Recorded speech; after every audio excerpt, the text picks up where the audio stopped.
Good morning student. आज हम लोग ऑनलाइन क्लास शुरू करते हैं। बच्चों, इससे पहले हम लोगों ने जाना था कि कॉन्स्टलेशन क्या होता है, ठीक है, और प्रकाश वर्ष क्या होता है। साथ ही साथ हमने यह भी जानना था कि ध्रुव कौन सी दिशा में स्थिर प्रतीत होता है, ठीक है। तो उसी से रिलेटेड यहाँ पर क्वेश्चन दिए गए हैं। फर्स्ट क्वेश्चन है, some star which are bigger than the sun appear small to us Y.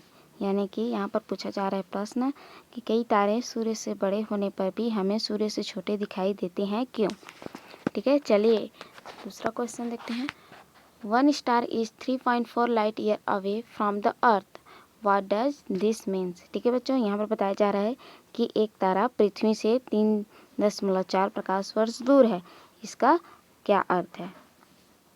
ठीक है, और एक क्वेश्चन है थर्ड में आपका, how would you find the star which appear to be in the north. यानी कि उत्तर दिशा में स्थिर प्रतीत होने वाले तारे को आप कैसे खोजेंगे। ठीक है बच्चों, समझ में आया। इन तीनों क्वेश्चन का आंसर आप अपनी कॉपी में लिखेंगे।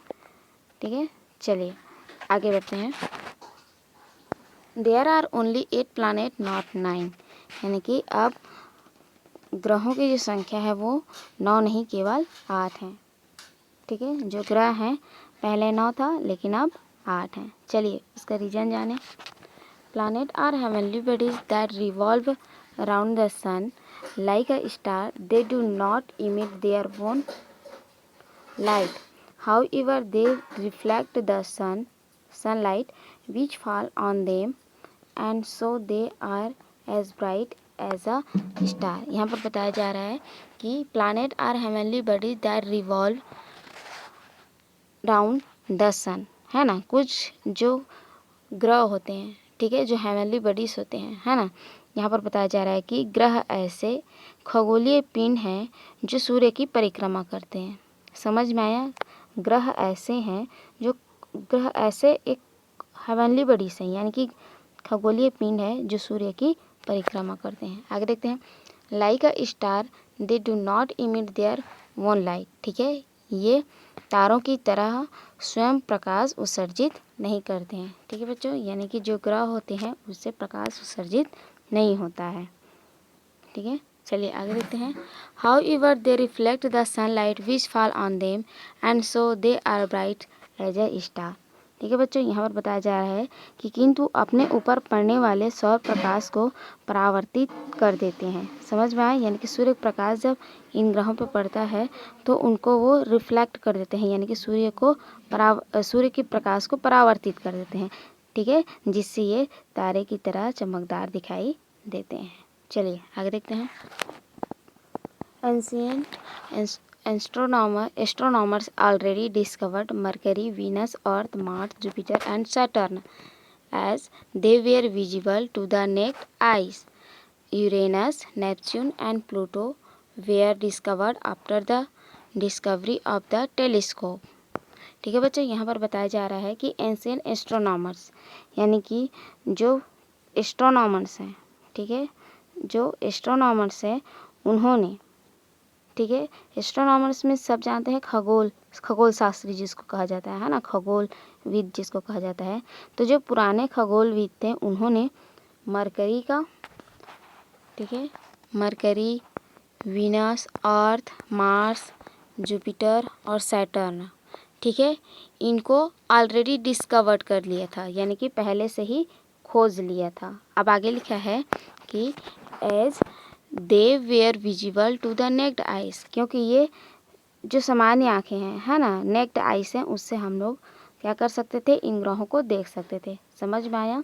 जो हमारे पुराने खगोल शास्त्री थे उन्होंने mercury, Venus, earth, Mars, Jupiter and Saturn का खोज कर लिया था। ठीक है, क्योंकि इनको हम लोग खुली आंखों से, है ना, नेक्ड आइज से देख सकते हैं। ठीक है, अब आगे लिखा है Uranus, Neptune and Pluto were discovered after the discovery of the telescope, है ना। उसके बाद जो यूरेनस है, नेपच्यून है और जो प्लूटो है उसका खोज कब किया गया, जब टेलीस्कोप का खोज किया गया। टेलीस्कोप मीन्स होता है दूरदर्शी। ठीक है, दूरदर्शी खोजने के बाद जो यूरेनस, नेपच्यून और प्लूटो है उसका खोज किया गया। ठीक है, चलिए आगे बढ़ते हैं। जी बच्चों, यहाँ पर दिया गया है ठीक है। यहाँ पर जो उपग्रह जो प्लैनेट है, ठीक है, उसको यहाँ पर दिया गया है, ठीक है। यहाँ पर देखिए पोजीशन के है ना, सबका अलग अलग पोजीशन है, ठीक है। सबसे फर्स्ट में क्या है, मरकरी, और सबसे लास्ट में है आपका नेपच्यून, ठीक है। हमारी जो पृथ्वी है वो थर्ड पोजीशन में है, ठीक है। चलिए आगे बढ़ते हैं।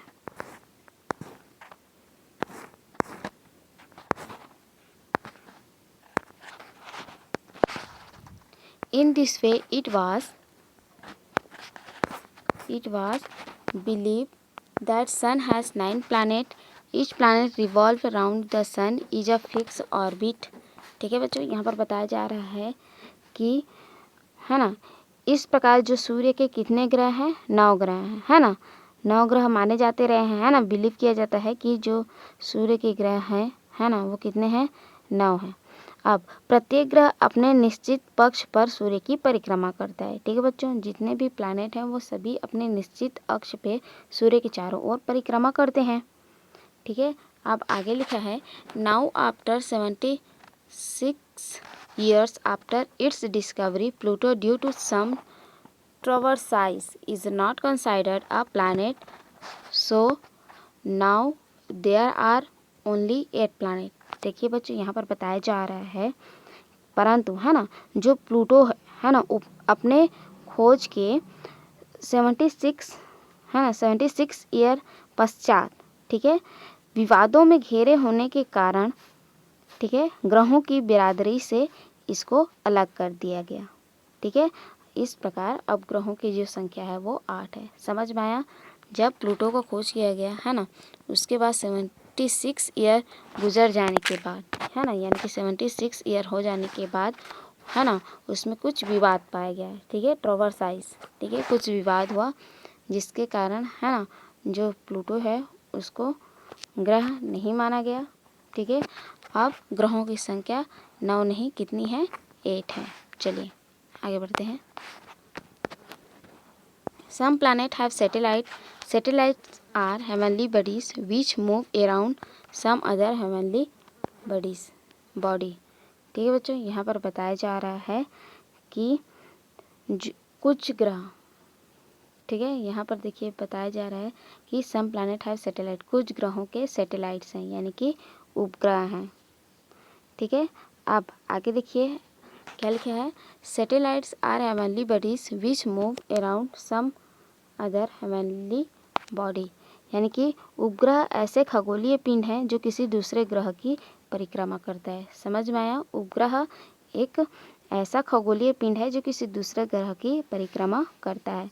तो उपग्रह क्या होता है, जो दूसरे ग्रह का परिक्रमा करता है, ठीक है, उसको उपग्रह कहते हैं। चलिए आगे देखते हैं।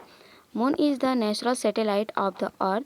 Jupiter, Saturn are the planet which have more than one natural satellite. देखिए बच्चों, यहाँ पर बताया जा रहा है कि moon is the natural satellite, जो चंद्रमा है वो पृथ्वी का क्या है, प्राकृतिक उपग्रह है।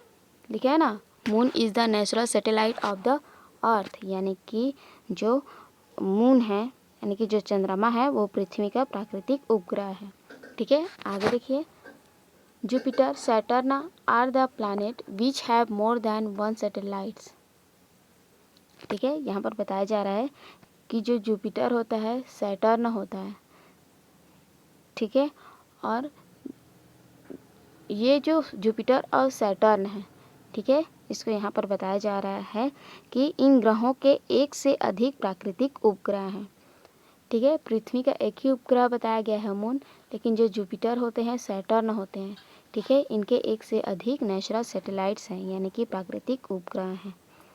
चलिए आगे देखते हैं। Come let us know more about the planet, ठीक है, आइए ग्रहों के बारे में जानें।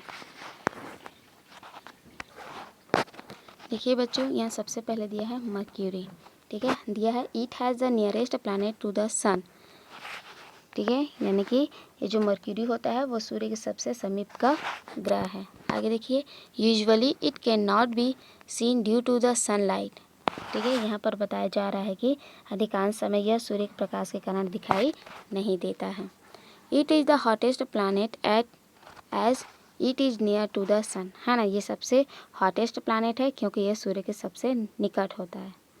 ठीक है बच्चों, चलिए आगे देखते हैं। Most of its properties resemble to that of the moon as its diameter and the mass. देखिए यहाँ पर बताया जा रहा है कि बुध के जो लक्षण है ना, यानी कि बुध के जो अधिकांश लक्षण है, प्रॉपर्टीज़, है ना, यानी कि उनका जो गुण है वो क्या बताया गया है कि व्यास और द्रव्यमान चंद्रमा के लगभग समान है।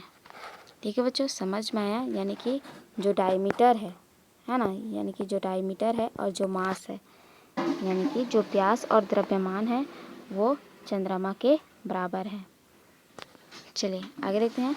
Like the moon it also does not have any atmosphere and it is Rocky and mountainous, does not have any known satellite. यानी कि यहाँ पर बताया जा रहा है कि चंद्रमा के समान ही बुध पर भी किसी तरह का वायुमंडल नहीं है। ठीक है, यहाँ पर बताया जा रहा है कि मून, है ना, यानी कि चंद्रमा के समान ही बुध पर, ठीक है, मर्क्यूरी के बारे में हम लोग पढ़ रहे हैं अभी, है ना, किसके बारे में, मर्क्यूरी के बारे में। तो देखिए यहाँ पर बताया जा रहा है कि चंद्रमा के समान ही मरकरी पर भी किसी तरह का वायुमंडल नहीं है तथा धरातल चट्टाने एवं पर्वतीय है। ठीक है, रॉकी एंड माउंटेनस, यानी कि चट्टाने और पर्वतीय हैं।